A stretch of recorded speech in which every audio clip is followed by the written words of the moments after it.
आशिया चषकात आज दुबईत भारत आणि पाकिस्तानमध्ये हाय व्होल्टेज क्रिकेट सामना। दोन्ही संघांनी आतापर्यंत एक सामना जिंकल्यानं आजचा सामना कोण जिंकणार याकडे लक्ष। भारतीय संघाला सामना खेळायचा नाही, जय शहांचा दबाव आहे, संजय राऊतांचा मोठा दावा। आजचा सामना खेळताना भारतीय संघाला लाज वाटली पाहिजे अशी ही टीका।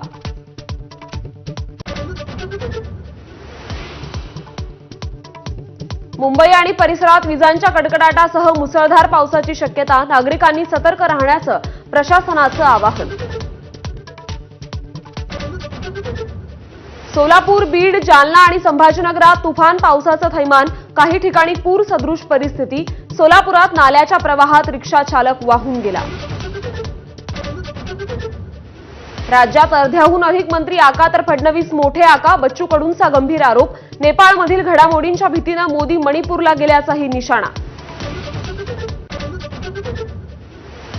मनोहर पर्रीकर ट्रॅफिक पाहण्यासाठी फिरायचे तसे तुम्हीही फिरा, पुणेकर महिलेची थेट अजित पवारांकडे तक्रार। वेळ न सांगता या, मग कळेल, थेट दादांनाच दिलं आव्हान। सध्या महाराष्ट्रात अस्थिरतेचं चित्र, शरद पवारांकडून चिंता व्यक्त। तर काय वाटेल ती किंमत देऊन महाराष्ट्र एकसंध ठेवण्यासाठी प्रयत्न करू, शरद पवारांची ग्वाही। नाशिकमध्ये शरद पवारांच्या राष्ट्रवादीचा एक दिवसीय मेळावा, शरद पवार, सुप्रिया सुळे, शशिकांत शिंदेंसह महत्त्वाचे नेते राहणार उपस्थित। कायदेतज्ञ असीम सरोदे असणार वक्ते।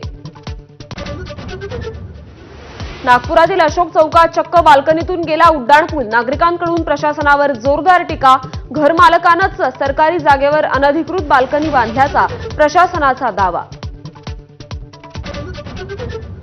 पंतप्रधान नरेंद्र मोदी आज आसाम राज्याच्या दौऱ्यावर, गुवाहाटीत 18,530 कोटींच्या कामांचं उद्घाटन करणार। संध्याकाळी पश्चिम बंगालमध्ये रवाना होणार। Headlines brought to you by Chitale बंधू।